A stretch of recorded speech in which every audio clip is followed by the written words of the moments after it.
നമസ്കാരം പ്രിയ സുഹൃത്തുക്കളെ, വയനാട്ടിലെ തോൽപ്പെട്ടി വന്യജീവി സങ്കേതത്തിലെ കാഴ്ചകളാണ് എൻ്റെ വീഡിയോയിലുള്ളത്. നിങ്ങൾക്കെല്ലാവർക്കും ബെൻസൺസ് ട്രാവൽസ് എന്ന എൻ്റെ ചാനലിലേക്ക് സ്വാഗതം.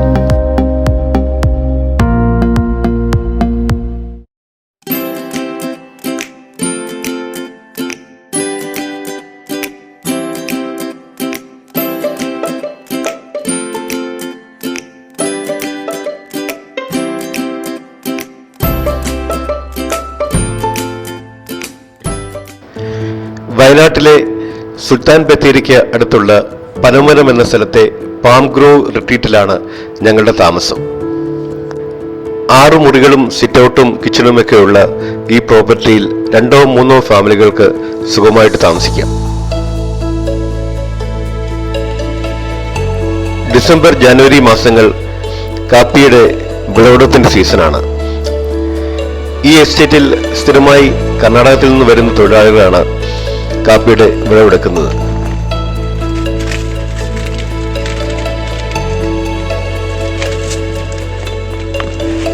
വിളവെടുക്കുന്ന തൊഴിലാളിക്ക് 1 കിലോയ്ക്ക് 3 തൊട്ട് 4 രൂപ വരെയാണ് കൂലി. പഴുത്ത കാപ്പിക്കുരുവിന് ചെറിയ മധുരമുണ്ട്, കഴിച്ചോക്കാം.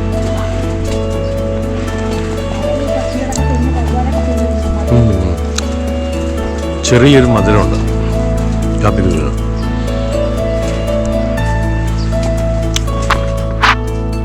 വിളവെടുത്ത കാപ്പിക്കുരു ദാ ഇവിടെ ഇങ്ങനെ കൂട്ടിയിട്ടിട്ടുണ്ട്. ദാ വീടിന്റെ മറ്റൊരു ഭാഗത്ത് കാപ്പിക്കുരു ഉണക്കുന്നുമുണ്ട്.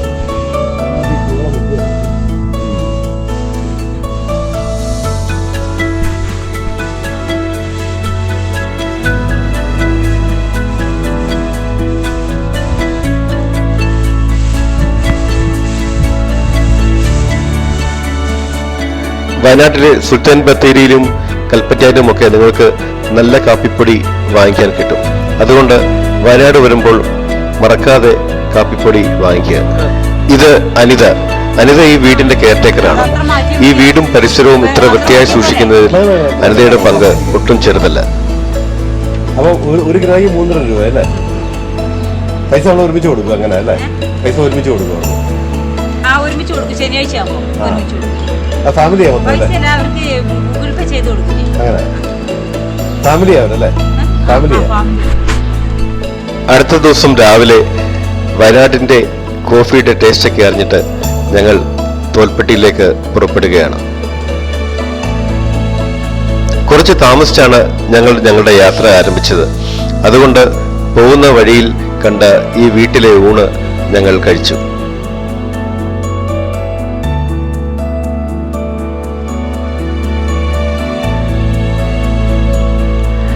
നല്ല വൃത്തിയും വെടുപ്പുമുള്ള പട്ടണങ്ങളും ഗ്രാമപ്രദേശങ്ങളുമാണ് വയനാടിന്റെ പ്രത്യേകത. സുരക്ഷയെ കൂടാതെ ഏത് ടൂറിസ്റ്റും ആഗ്രഹിക്കുന്നത് നല്ല ഭക്ഷണവും വൃത്തിയും വെടുപ്പുമാണല്ലോ.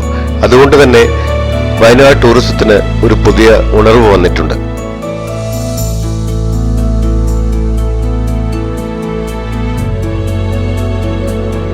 ഇടതൂർന്ന വൃക്ഷങ്ങളുടെ ഇടയിലൂടെയുള്ള യാത്ര പലപ്പോഴും ഒരു കാടിന്റെ നടുവിലാണോ നമ്മളെന്ന് സംശയം ജനിപ്പിക്കുന്നു.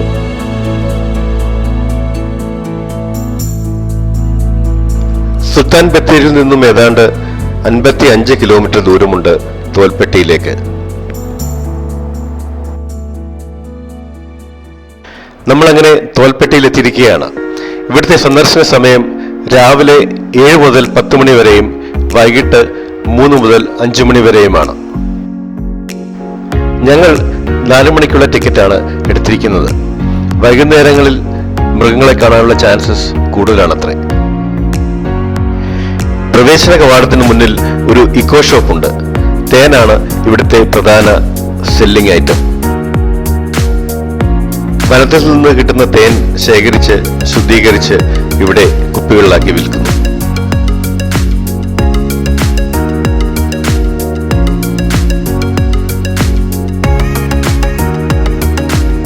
കുർച്ചികെ കീരെ എന്ന ആദിവാസി വാക്കിന്റെ അർത്ഥം വെയിറ്റിംഗ് ഷെഡ് എന്നാണ്. പ്രവേശന കവാടത്തിന് മുന്നിലുള്ള ടിക്കറ്റ് കൗണ്ടറിലേക്ക് ഞങ്ങൾ നടന്നു.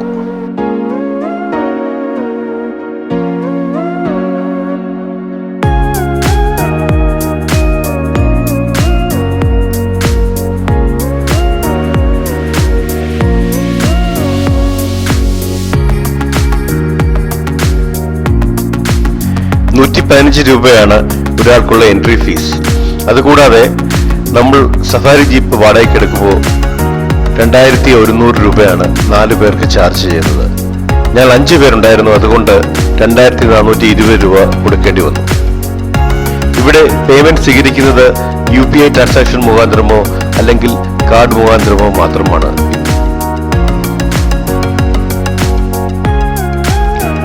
ടിക്കറ്റ് എടുത്ത് ഏതാണ്ട് 5 മിനിറ്റ് കഴിഞ്ഞപ്പോഴേക്കും ഞങ്ങൾക്കുള്ള ജീപ്പ് എത്തി.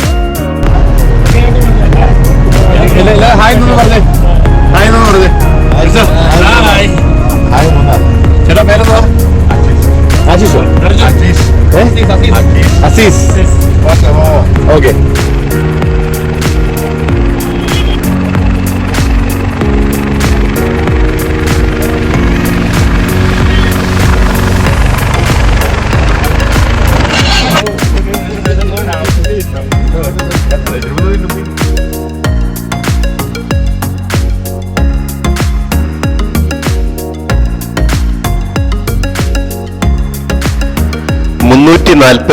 സ്ക്വയർ കിലോമീറ്ററാണ് തോൽപ്പെട്ടി വന്യജീവി സങ്കേതത്തിന്റെ മൊത്തമുള്ള വിസ്തീർണം. വലിയ പ്രതീക്ഷയോടെയാണ് ഞങ്ങൾ ഈ യാത്ര തുടങ്ങുന്നത്. സാധാരണ വന്യജീവി സങ്കേതങ്ങളിൽ പോയാൽ മൃഗങ്ങളെ കാണാൻ കഴിയുന്നത് അപൂർവമായിരിക്കും. അതിന് കാരണം മറ്റൊന്നുമല്ല, പ്രത്യേകിച്ചും മഴ കഴിഞ്ഞുള്ള സീസണുകളിൽ ഇഷ്ടം പോലെ തീറ്റി വനത്തിനുള്ളിൽ തന്നെ ഉള്ളപ്പോൾ മൃഗങ്ങളൊന്നും തീറ്റ തേടി പുറത്തു വരാറില്ല. എങ്കിലും വൈകുന്നേരം സമയമായതുകൊണ്ട് ഞങ്ങൾക്ക് ഭാഗ്യമുണ്ടെങ്കിൽ മൃഗങ്ങളെ കാണാൻ കഴിയുന്നുള്ള വിശ്വാസത്തിലാണ് ഈ യാത്ര.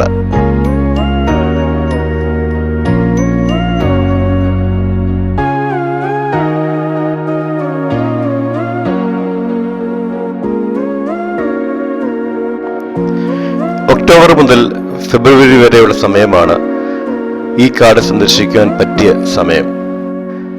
ചൂടും മഴയുമുള്ള സമയങ്ങളിൽ യാത്ര ഒഴിവാക്കിയത് തന്നെയാണ് നല്ലത്. യാത്ര തുടങ്ങിയപ്പോൾ തന്നെ മഞ്ഞക്കൊന്നകൾ വഴിയുടെ 2 വശവും വളർന്ന് പന്തലിച്ചു നിൽക്കുന്നത് കണ്ടു. ഈ കാണുന്ന മഞ്ഞക്കൊന്നകൾ നമ്മുടെ നാട്ടിൻപുറത്ത് കാണാറുള്ള കണിക്കൊന്നകളിൽ നിന്നും തികച്ചും വ്യത്യസ്തമാണ്.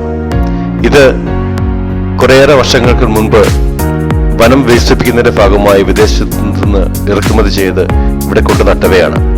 ഇത് മുഖാന്തരം വനത്തിനുണ്ടായ ദോഷം വളരെ അധികമാണ്. കേരളത്തിലും തമിഴ്നാട്ടിലുമുള്ള കാടുകളിൽ ഇതിന്റെ വളർച്ച വളരെ അധികമായിട്ട് അവിടെയുള്ള തനത് സസ്യങ്ങളെയും വൃക്ഷങ്ങളെയും ഒക്കെ ബാധിച്ചിരിക്കുന്നു. അടുത്ത കാലത്തായി മഞ്ഞക്കൊന്നയെ പൂർണ്ണമായും ഇല്ലാതാക്കാനുള്ള പ്രൊജക്ട് 2 ഗവൺമെന്റുകളും ഏറ്റെടുത്ത് നടത്തുന്നുണ്ട്. ഇവിടുത്തെ സ്ഥിതി കണ്ടിട്ട് ഈ പ്രൊജക്ട് കുറച്ച് സ്ലോ ആയിട്ടാണ് നീങ്ങുന്നതെന്ന് തോന്നുന്നു.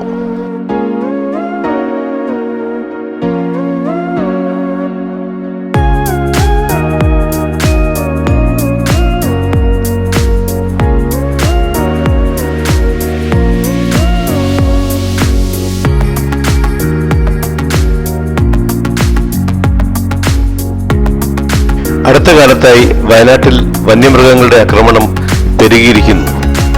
അതിനുള്ള ഒരു കാരണമായിട്ട് പറയുന്നത് ഈ മഞ്ഞക്കൊന്നകളുടെ ആധിപത്യമാണെന്നാണ്. കാട്ടിന്റെ തനത് വ്യവസ്ഥ ഇല്ലാതാക്കി മഞ്ഞക്കൊന്നകൾ വളരുമ്പോൾ കാട്ടിനുള്ള ജീവികൾക്ക് ഭക്ഷിക്കാനുള്ള ആഹാരം കിട്ടാതെ വരികയും അവ പുറത്തിറങ്ങുകയും ചെയ്യുന്നു. മഞ്ഞക്കൊന്നകളെ വിട്ടിട്ട് മുന്നോട്ട് വന്നപ്പോൾ കാടിന്റെ തനി രൂപം പതുക്കെ ഞങ്ങളുടെ മുൻപിൽ പ്രത്യക്ഷപ്പെട്ടു തുടങ്ങി.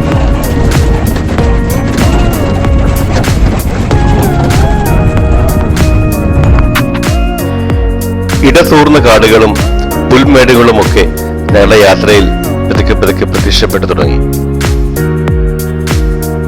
ഇതുവരെയുള്ള യാത്രയിൽ ഞങ്ങൾക്ക് ഒരു മൃഗങ്ങളെയും കാണാൻ കഴിഞ്ഞില്ല എന്നുള്ളത് ഒരു ദുഃഖ സത്യമായിട്ട് ഇങ്ങനെ നിൽക്കുകയാണ്.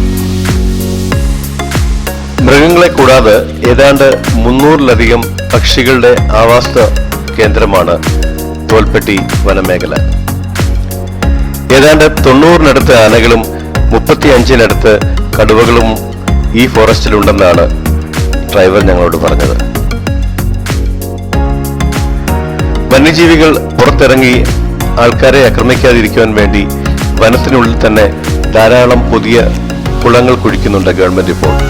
ഇതിന് കാരണം കുളങ്ങൾക്ക് ചുറ്റും ചെടികൾ തഴച്ചു വളരുവാനും മറ്റുള്ള മൃഗങ്ങൾക്ക് വളരുവാനുള്ള ഒരു ആവാസ വ്യവസ്ഥ രണ്ടാമത് ക്രിയേറ്റ് ചെയ്യാൻ വേണ്ടിയാണ്.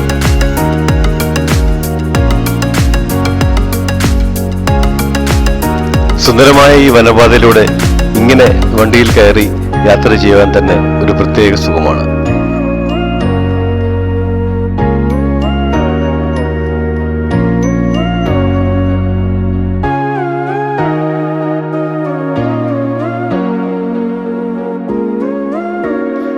പോകുന്ന വഴിയിൽ കുറച്ച് വർഷങ്ങൾക്ക് മുൻപ് ഇവിടുത്തെ ഒരു ഫോറസ്റ്റ് വാച്ചറിനെ രാത്രി കടുവ പിടിച്ച കാര്യവും അങ്ങനെയുള്ള കാടുമായി ബന്ധപ്പെട്ട കഥകളും ഡ്രൈവർ ഞങ്ങളോട് പറഞ്ഞുകൊണ്ടിരുന്നു. കാട് ഇവരുടെ ജീവിതത്തിന്റെ ഒരു അവിഭാജ്യ ഘടകമാണ്. അതുകൊണ്ട് ഇവരുടെ ജീവിതം ചുറ്റിക്കറങ്ങുന്നതും ഈ കാടിലും അതിനു ചുറ്റുമുള്ള ആൾക്കാരുടെയും മൃഗങ്ങളുടെയും ഒക്കെ ഇടയിലാണ്.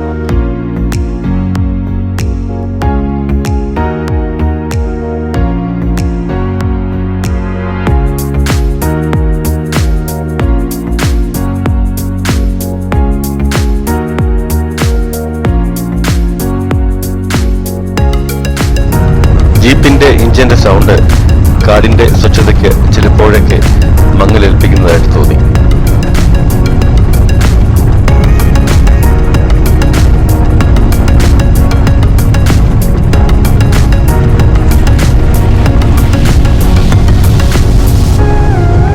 യാത്രയിൽ പലയിടത്തും ചെറിയ ഇറക്കങ്ങൾ ഉണ്ടായിരുന്നത് കൊണ്ട് ആ ഭാഗത്തെല്ലാം ഇഞ്ചിൻ ഓഫ് ചെയ്താണ് ഡ്രൈവർ വണ്ടി ഓടിച്ചത്.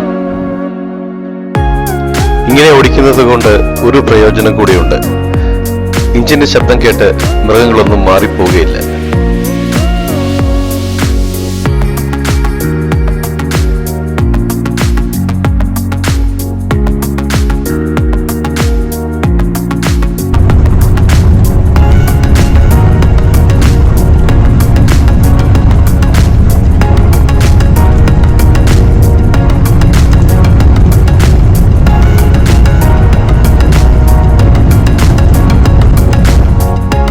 പോകുന്ന വഴിയിൽ ഇവിടെ ഒരു വാച്ച് ടവർ ഉണ്ട്. 2 കാവൽക്കാർ രാത്രിയിൽ ഇവിടെ കാവൽ നിൽക്കുമത്രേ. ഞങ്ങൾ ഇവിടെ വണ്ടി നിർത്തിയിട്ട് പതുക്കെ പുറത്തോട്ടൊന്ന് ഇറങ്ങി. കാടിന്റെ വശ്യമായ സൗന്ദര്യവും ശബ്ദവും ഞങ്ങളുടെ കാതുകളിൽ മുഴങ്ങി.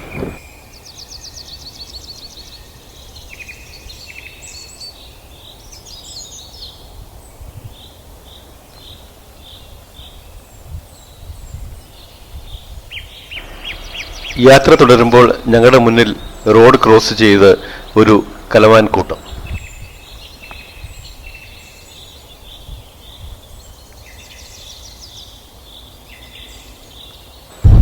കടുവകളെ സാധാരണ കാണാറുള്ള സ്ഥലത്തൂടെയാണ് ഇപ്പോൾ വണ്ടി ഓടിക്കുന്നത് എന്ന് ഡ്രൈവർ പറഞ്ഞു. ഞങ്ങളിങ്ങനെ സാകൂതം ഒരു കടുവയെങ്കിലും കാണാൻ കഴിഞ്ഞെങ്കിൽ എന്ന് വിചാരിച്ച് ഇരുന്നു. അങ്ങനെ നോക്കിയിരിക്കുമ്പോഴാണ് ഡ്രൈവർ വണ്ടി സ്ലോ ചെയ്തിട്ട് ഞങ്ങളോട് ഒരു ഭാഗത്തേക്ക് നോക്കുവാൻ പറഞ്ഞത്. അയാൾ വണ്ടി നിർത്തി. റോഡിന്റെ ഒരു സൈഡിൽ ഒരു കടുവ എങ്ങനെ വിശ്രമിക്കുന്നു. ഞങ്ങളെ കണ്ടതും അത് കുറച്ചു നേരം നോക്കി നിന്നിട്ട് പതുക്കെ എഴുന്നേറ്റ് കാടിനുള്ളിലേക്ക് മറഞ്ഞു.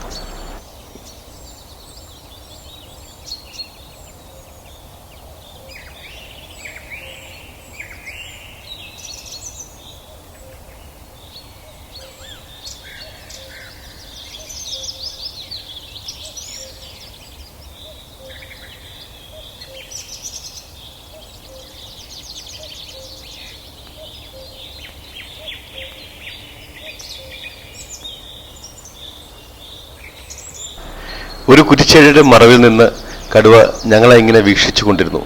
പിന്നെ അത് പുറത്തു വന്നില്ല. ഞങ്ങൾ കുറച്ചു നേരം വെയിറ്റ് ചെയ്തു. എന്നിട്ട് ഞങ്ങളെ യാത്ര തുടർന്നു. നേരം സന്ധ്യയോടടുക്കുന്നു. ഞങ്ങൾക്ക് താമസിയാതെ തന്നെ വനത്തിന്റെ പുറത്ത് എത്തണം. ഡ്രൈവർ കുറച്ചുകൂടെ സ്പീഡിൽ വണ്ടി ഓടിച്ചുകൊണ്ടിരുന്നു. പോകുന്ന വഴിയിൽ പണ്ട് ബ്രിട്ടീഷുകാർ പണിത ഒരു മരപ്പാലം ക്രോസ് ചെയ്തിട്ട് വേണം ഞങ്ങൾക്ക് മെയിൻ റോഡിലെത്തുവാൻ. അങ്ങനെ ചരിത്രത്തിലെ ധാരാളം കഥകൾ പറയാൻ കഴിയുന്ന ഈ മരപ്പാലവും ക്രോസ് ചെയ്ത് ഞങ്ങൾ മെയിൻ റോഡിലേക്ക് യാത്ര തുടർന്നു. രാത്രി കാടിന്റെ കഥകൾ പറഞ്ഞുകൊണ്ട് ഞങ്ങൾ പാം ഗ്രോ റിട്രീറ്റിൽ ആഹാരമുണ്ടാക്കി.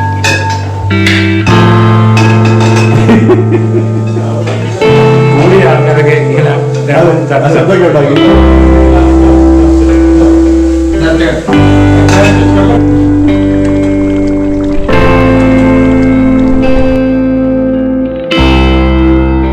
രാത്രി ഇവിടുത്തെ കെയർടേക്കർ അനിത ഉണ്ടാക്കിയ ബോൺഫയറിന് ചുറ്റും ഇരുന്നുകൊണ്ട് കാടിന്റെ കഥകൾ ഓർത്തെടുത്ത് ഞങ്ങൾ ആഹാരം കഴിച്ചു.